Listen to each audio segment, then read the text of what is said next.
آج کی گفتگو 17 رمضان المبارک غزوہ بدر کا جو معرکہ پیش آیا، حق و باطل کا یہ پہلا معرکہ تھا، آج اسی حوالے سے ہم انشاءاللہ گفتگو کریں گے۔ اور اس کے ساتھ میں ایک چیز کو اٹیچ کرنا چاہتا ہوں، وہ ہے مال غنیمت، یعنی غزوہ بدر ہم ڈسکس کریں گے اور غزوہ بدر کے ساتھ ہم مال غنیمت ڈسکس کریں گے۔ اور مال غنیمت میں بطور خاص میں یہ چیز آج بیان کرنا چاہوں گا کہ جو عام طور پہ اس کو سمجھنے میں لوگ کوتاہی کا شکار ہو جاتے ہیں کہ مال غنیمت میں آنے والے جو انسان ہیں، مرد اور عورت، مرد کو غلام کہا جاتا ہے اور عورت کو لونڈی کہا جاتا ہے، اس کا تصور جو ہے وہ اسلام کے اندر کیا ہے، یہ انشاءاللہ آج ہماری گفتگو ہوگی۔ اللہ رب العزت ہمیں سمجھنے کی توفیق عطا فرمائے۔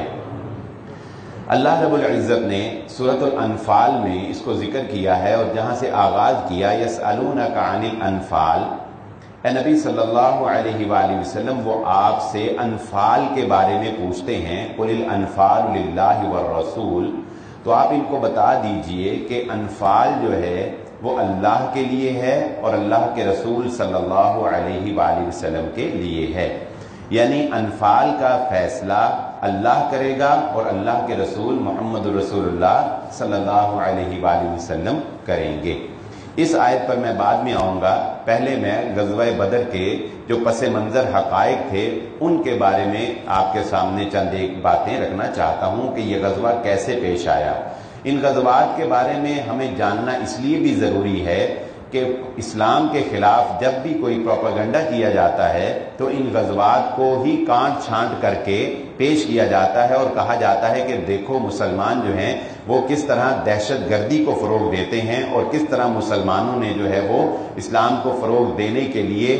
تلوار کا ناجائز استعمال کیا۔ اس طرح کی باتیں غیر مسلموں کی جانب سے اور جو سیکولر ذہن ہیں ان کی جانب سے جہاد کا راستہ روکنے کے لیے پاکستان اور پاکستان کے جیسے دیگر اسلامی ممالک کی افواج کے بارے میں بدگمانی پیدا کرنے کے لیے اور جو ہمارا فوجی ونگ ہے، جو فوجی جذبہ ہے مسلمانوں کے اندر، اس کو کمزور کرنے کے لیے انہی غزوات کی کانٹ چھانٹ کر کے پیش کیا جاتا ہے۔ تو جب انسان کو علم نہیں ہوتا تو وہ یہ سمجھتا ہے کہ شاید واقعی یہ تو کوئی ماضی میں مسلمان بڑے ظلم ڈھاتے آئے، البتہ ایسا نہیں ہے۔ جب نبی صلی اللہ علیہ وآلہ وسلم نے پہلی اسلامی ریاست کا مدینہ میں قیام اور بنیاد رکھ دی تو یہ لا محالہ سی یہ بات ہے کہ یہ بنیاد یا یہ قیام کسی طرح بھی کفار کو ہضم نہیں ہونے پا رہا تھا، اور انہوں نے ہر ممکنہ کوشش کی کہ اسلامی ریاست کے خلاف دیگر چھوٹے چھوٹے قبائل جو ہیں ان کو بدگمان کیا جائے، بدظن کیا جائے۔ انہوں نے اپنے یہ اقدامات صرف دھمکی کی حد تک محدود نہیں رکھے بلکہ چھوٹے چھوٹے لشکر بھیج کر مسلمانوں کی اسلامی ریاست کو نقصان بھی پہنچانے کی کوشش کی۔ جیسا کہ غزوہ بدر سے کچھ ماہ پہلے ہی انہوں نے ایک لشکر بھیجا جس نے مدینہ کے باہر حملہ کیا، نہ صرف حملہ کیا بلکہ اہل مدینہ کے کچھ جانور جو ہیں ان کو بھی اپنے ساتھ جو ہے وہ چوری کر کے زبردستی جو ہے وہ لے گئے۔ یعنی ایسی چھوٹی چھوٹی چپکلشیں جو ہیں، جس طرح کہ آپ دیکھیں کہ بارڈر کے اوپر ہمارے دشمن سے چھیڑ چھاڑ جو ہے وہ ہوتی رہتی ہے نا، اگرچہ بڑی جنگ نہیں ہے لیکن یہ چھیڑ چھاڑ جو ہے یہ اس بات کی علامت ہے کہ ہماری دشمنی ہے، ہم ایک دوسرے کے دشمن ہیں اور کسی بھی وقت جو ہے وہ جنگ چھڑ سکتی ہے۔ چنانچہ یہ چھوٹے چھوٹے جو غزوات تھے یا ان کو کہنے کہ چھیڑ چھاڑ تھی یا لوٹ مار تھی، یہ کافروں کی جانب سے کی جانے لگی تھی۔ اس کا بنیادی آغاز اس وقت ہوا جب رئیس المدینہ حضرت سعد بن معاذ رضی اللہ تعالی عنہ، یہ سردار تھے، مدینہ کے رئیس تھے، امیہ بن خلف کے یہ دوست تھے اور اس کی دوستی میں اس کے بلاوے پہ یہ بیت اللہ کے لیے گئے۔ بیت اللہ میں مکے والوں کا آنا جانا اس کے علاوہ بھی تھا اور اب جانتے ہیں کہ وہ ایک مقدس جگہ تھی، لوگ وہاں عبادت کی غرض کے لیے جایا کرتے تھے۔ چنانچہ جب سعد بن معاذ رضی اللہ تعالی عنہ نبی صلی اللہ علیہ وآلہ وسلم کو پناہ دینے کے بعد پہلی مرتبہ مکہ میں بیت اللہ کی عبادت کی غرض سے جاتے ہیں تو ابو جہل ان کو دیکھ لیتا ہے۔ ابو جہل ان کو یہ مخاطب کر کے کہتا ہے کہ اے سعد،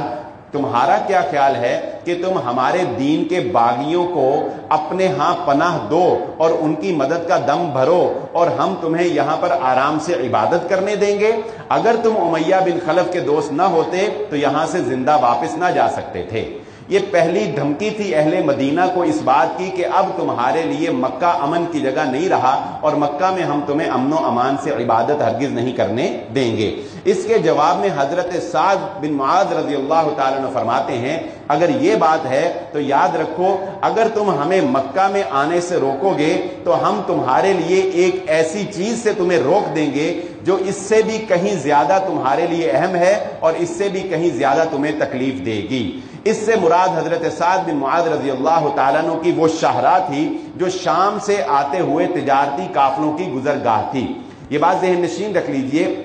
کہ وہ شاہراہ جو بحر احمر کے قریب تھی وہ شاہراہ مدینے والوں کی دسترس میں تھی، یعنی مدینے سے قریب تھی، اور وہاں سے اہل مکہ کے جو تجارتی قافلے شام جایا کرتے تھے وہ جب واپس آتے تھے اور ان کے پاس مال و متاع ہوتا تھا تو اسی شاہراہ سے وہ واپس لوٹ کر جاتے تھے۔ چنانچہ یہ دھمکی کا آغاز یہاں سے ہو گیا تھا۔ انہوں نے کہا ہم تمہیں مکے سے روکیں گے، انہوں نے کہا ہم تمہارے تجارتی قافلے جو ہے وہ روکیں گے۔ جب یہ بات حضرت محمد رسول اللہ صلی اللہ علیہ وآلہ وسلم کو علم ہوا تو اللہ کے نبی صلی اللہ علیہ وآلہ وسلم کبھی بھی حالات سے بے خبر نہیں تھے۔ فوری طور پر اقدامات کرتے ہوئے نبی صلی اللہ علیہ وآلہ وسلم نے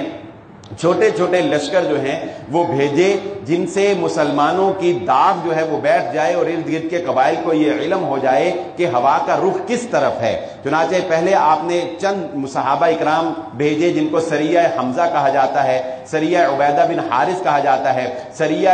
سعد بن ابی وقاص کہا جاتا ہے، اور ایک چھوٹا سریہ جس میں نبی صلی اللہ علیہ وسلم نے خود بھی شرکت کی اسے غزوۃ الابواء کہا جاتا ہے۔ یعنی یہ چار چھوٹے چھوٹے لشکر نبی صلی اللہ علیہ وسلم نے قبائل کی جانب بھیجے، اور لیکن ان میں اہم بات یہ ہے کہ ان میں کسی میں بھی کشت و خون نہیں بہایا گیا، نہ کسی کا مال لوٹا گیا۔ صرف یہ بتانا مقصود تھا کہ مسلمان مدینہ کے اندر خاموش اور کمزور نہیں بیٹھے ہوئے کہ جو جب مرضی آئے ان کو اچک کر لے جائے اور جیسے مرضی آئے ان کے اموال کو نقصان پہنچائے اور ان کو قتل و غارت کا نشانہ بنائے۔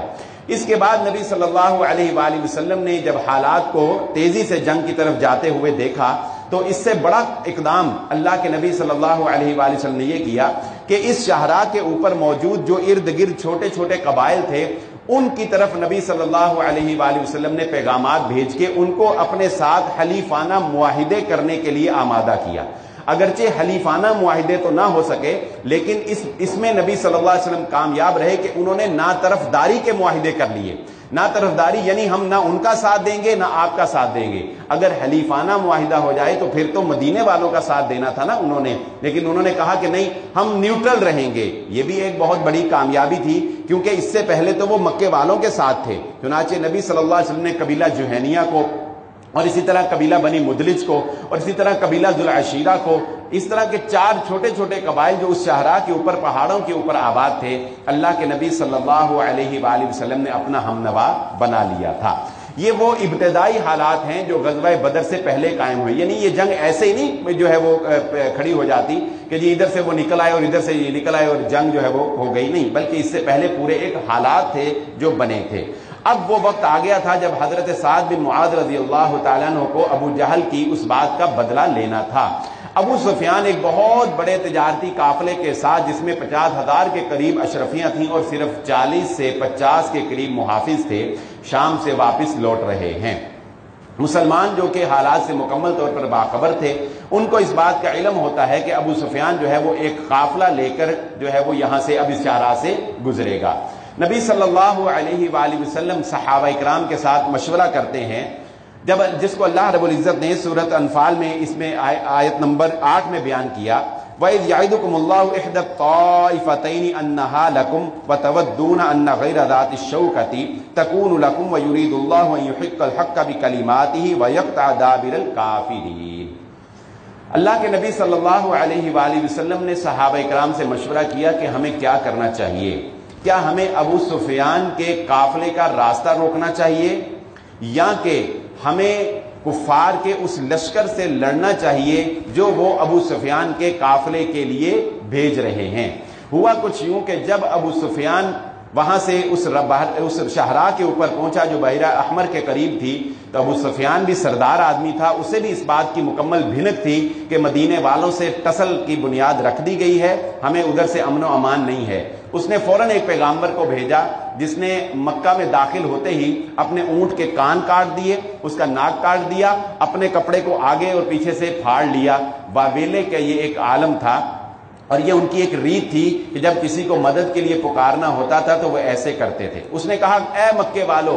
اپنے مال و متاع کو بچا لو، محمد صلی اللہ علیہ وآلہ وسلم ان کو لوٹ لیں گے۔ ایک دم مکہ کے اندر کوہرام مچ گیا، اور اپنے قافلے کو بچانے کے لیے 1000 کا لشکر آنن فانن مکے والوں نے تیار کر لیا۔ یہ بات یاد رہے کہ ان کا مقصد صرف اس لشکر کو بچانا نہیں تھا، بلکہ ان کا مقصد مدینہ میں قائم ہونے والی اسلامی ریاست کو ابھرتے ہی پھینس دینا تھا، دبا دینا تھا، تاکہ ارد گرد کے قبائل کے اوپر بھی مکے والوں کی داغ بیٹھ جائے، اور اندر سے جو منافقین مسلمانوں کے خلاف سازشیں کر رہے ہیں وہ بھی کامیاب ہو جائیں، اور یہودی جو مسلمانوں کے خلاف مسلسل سازشوں کے اوپر اور ان کو دبانے کی کوشش کر رہے ہیں وہ بھی کامیاب ہو جائیں۔ گویا کہ یہ پہلا مارکا اگر نبی صلی اللہ علیہ وآلہ وسلم نکل کر نہ لڑتے اور ابو سفیان کے قافلے کو آرام سے جانے دیتے تو سمجھ لیجئے کہ اسلام جو ہے وہ وہیں کا وہیں دب کر رہ جاتا، اور مدینہ کی ریاست جو ہے وہ ایک کمزور ریاست تصور ہوتی کہ جسے کسی وقت بھی کچلا جا سکتا تھا۔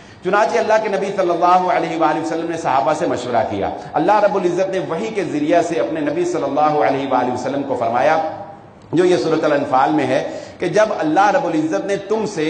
2 گروہوں میں سے ایک گروہ کا وعدہ کر لیا تھا کہ یا تمہیں ابو سفیان کا لشکر جو ہے یہ مل جائے گا، اور یا تم ادھر اگر کفار کے 1000 کے لشکر کے ساتھ تم لڑتے ہو تو تمہیں اس لشکر پر اللہ رب العزت فتح نصیب فرما دے گا۔ اللہ رب العزت فرماتے ہیں وَتُوَدُّونَ أَنَّ غَيْرَ ذَاتِ الشَّوْكَ تَكُونُ لَكُمْ۔ اکثر صحابہ کرام کی یہ خواہش تھی، جو کہ ایک فطری خواہش ہے، اس میں کوئی ایسی غلط بات نہیں ہے، ان کی یہ خواہش تھی کہ ہم بجائے اس کے کہ 1000 کے لشکر کے ساتھ جا کے لڑیں، ہم ابو سفیان کے قافلے کا راستہ روکیں اور ادھر سے جو ہے وہ مال و متاع ہمارے پاس آئے، تاکہ مشرکین مکہ جو ہے ان کی معیشت کمزور کر دی جائے۔ اور یہ دھچکا جو انہیں لگے گا معیشت کی کمزوری کا، ظاہری سی بات ہے اس پر وہ خاموش تو بیٹھنے والے نہیں ہیں۔ ہمیں وہاں سے مال و متاع مل کر تقویت ملے گی، اور اس کے بعد ہم جب ان کے ساتھ لڑیں گے تو یہ معاملہ ہی کچھ اور ہوگا۔ لیکن اللہ رب العزت فرماتے ہیں کہ نہیں، اللہ اور اس کے رسول صلی اللہ علیہ وآلہ وسلم کا معاملہ یہ تھا کہ اللہ رب العزت نے یہ پسند کیا کہ تم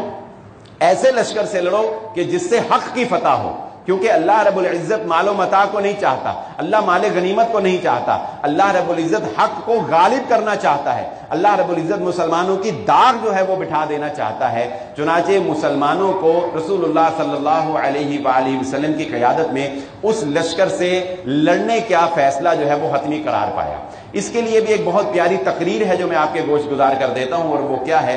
کہ جب یہ 2 راہیں ہو گئیں، ایک طرف اب ایک جنوب کی جانب اور شمال کی جانب، ایک طرف لشکر ہے اور ایک طرف ابو سفیان کا قافلہ ہے۔ قافلہ جو ہے اس کا گھیراؤ کرنا بہت آسان ہے، مال غنیمت بھی بہت مل جائے گا، ادھر 1000 کا لشکر ہے، لڑنا بہت مشکل ہے، اور جنگ جو ہے وہ بہرحال اپنے اندر ایک شقاوت رکھتی ہے۔